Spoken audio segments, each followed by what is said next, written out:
If you pull a mandrake root from the ground, it unleashes an unearthly scream. And if that scream falls upon your ears, you will meet your end. If you read or watched Harry Potter as a child, then you might remember that famous scene from Professor Sprout's greenhouse, in which she instructs the young wizards on the power of Mandrake. The children are tasked with repotting the young plants into larger containers, though they're given earmuffs to wear for their protection. These are just baby mandrakes, so their screams will only make people pass out. But in their mature state, the cry of the mandrake will bring death upon anyone who hears it.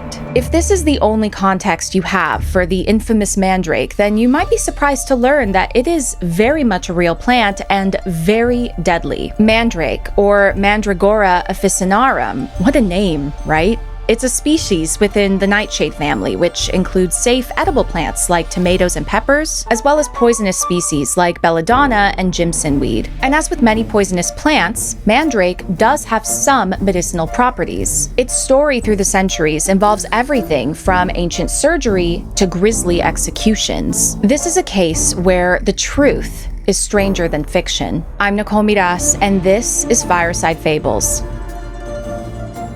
I was in the mood for a botanical today. Usually first thing in the morning, because I'm recording this early, I'd be like, I need caffeine, but not today for some reason. But today I am actually having one of my blends. This is rooibos with a little bit of rose and some orange peel. It is so good. No nightshades present, poisonous or otherwise. Before we dive into the folklore, we should describe the real mandrake plant so that we can understand how it got such a nefarious reputation. Mandrake is a Mediterranean plant. Sometimes you'll hear the plant mayapple referred to as American mandrake or wild mandrake, but this is a completely different species. Mandrake grows throughout the European and North African Mediterranean, as well as in parts of the Middle East. There are two different kinds of mandrake under the genus Mandragora. You have Mandragora officinarum and Mandragora autumnalis. Botanists debate whether or not these should be considered distinct species or just different varieties, but for the sake of simplicity in this episode, we're just going to be speaking generally about Mandragora. Mandragora plants are sunny creatures. They want at least 6 hours of direct sunlight daily, excellent drainage, and preferably dry climates. If you were trying to grow this plant on the grounds of, let's say, a wizarding school in Scotland, you would have had some trouble. There's a reason Professor Sprout was growing mandrake in the greenhouse, using pots whose soil content and drainage quality she could control. And while you're not going to pass out like Neville Longbottom simply being around mandrake, there is one element that the fantasy gets right. And here is where we reach the disclaimer portion of this episode.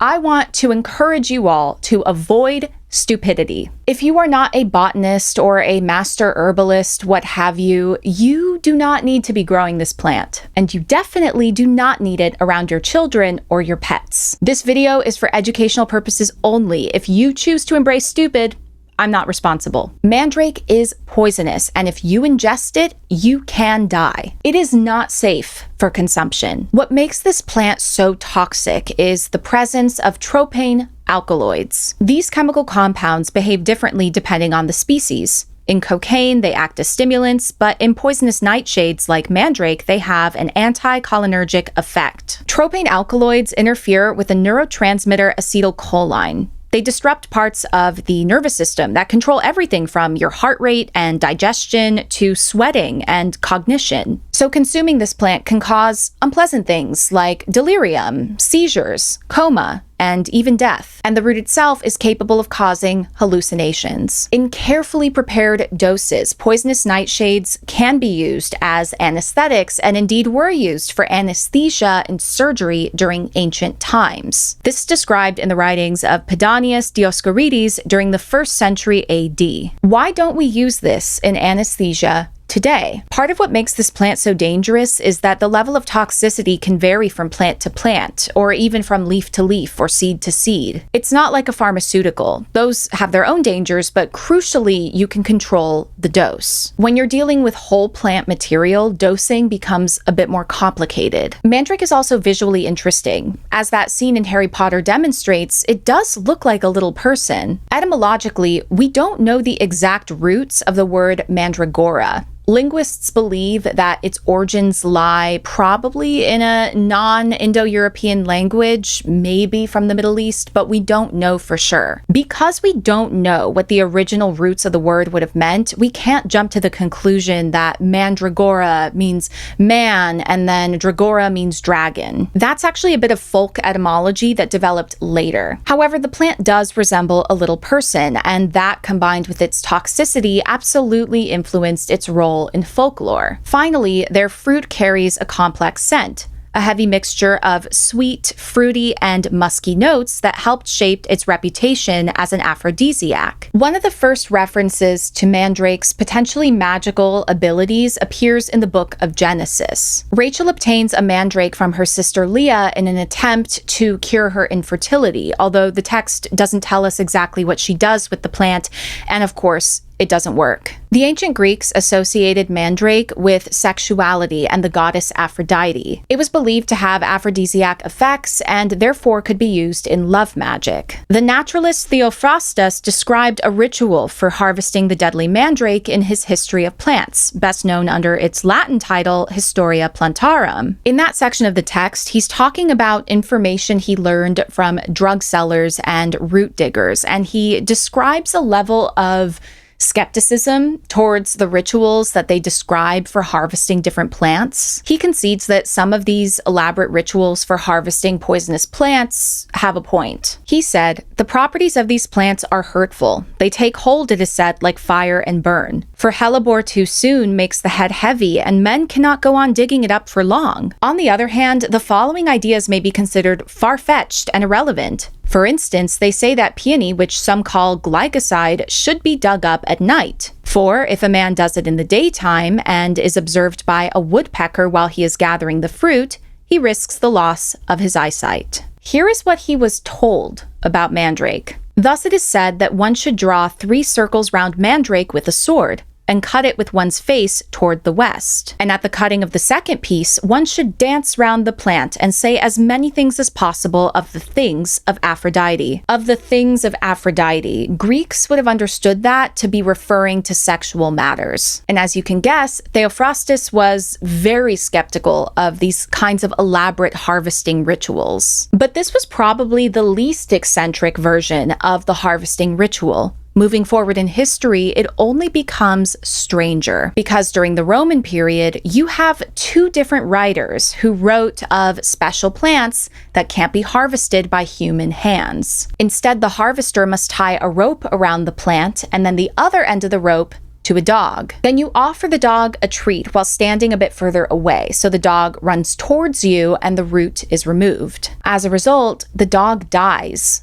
And then you have a mandrake. Or was it mandrake?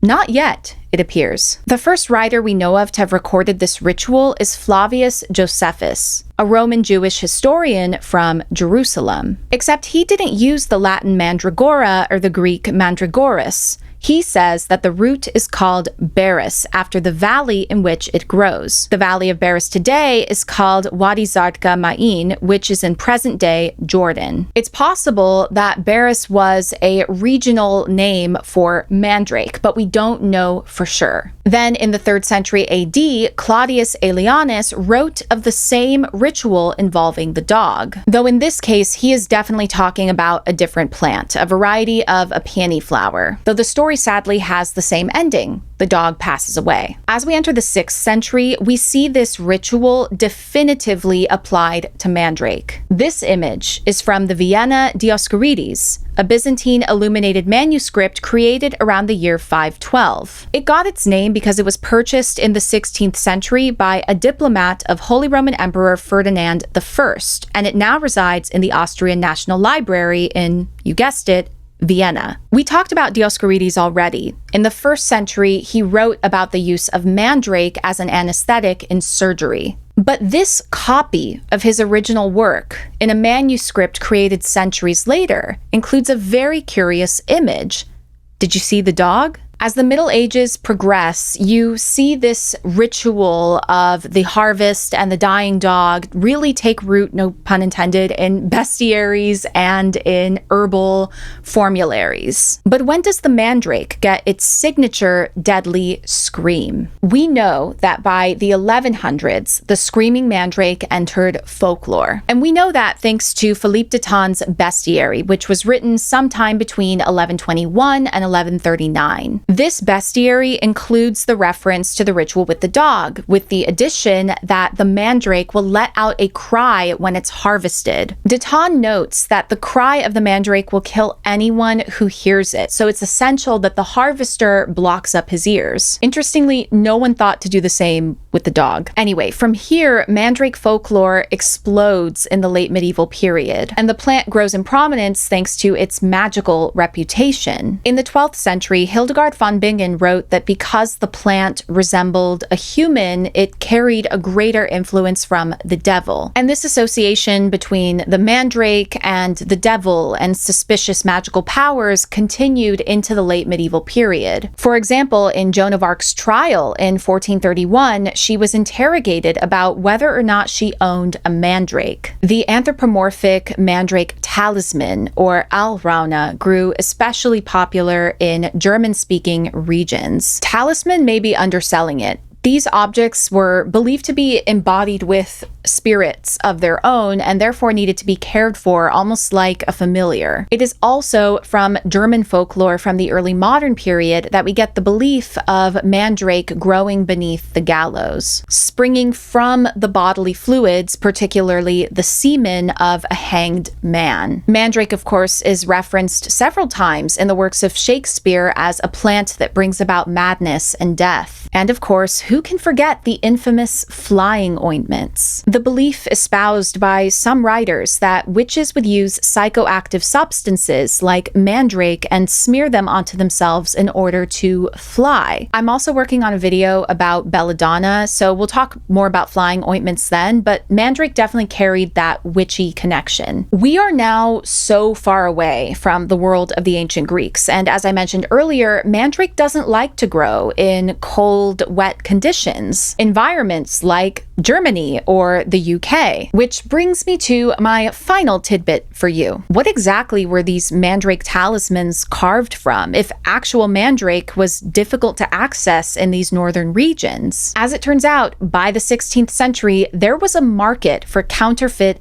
mandrake. Scammers would use entirely different plants, like white bryony, which is also poisonous. The English naturalist William Turner described this issue in his New Herbal, which was published in 3 parts in the mid-1500s. He described how these con artists would manipulate the appearance of different roots to make them look more like mandrake. The roots, which are counterfeited and made like little puppets or mammoths, which come to be sold in England in boxes with hair and such form as a man hath, are nothing else but foolish trifles and not natural. For they are so trimmed of crafty thieves to mock the poor people withal, and to rob them both of their wit and their money. To be clear, not all mandrake talismans found outside the Mediterranean are fake. Some people were able to get their hands on the real thing. Some weren't. It's a testament to the mythic weight that this plant possesses, that people were so eager to obtain a specimen of their own. And it makes sense why people living outside the plant's preferred ecosystem could be tricked. You could have seen a mandrake talisman, heard legends of its scream,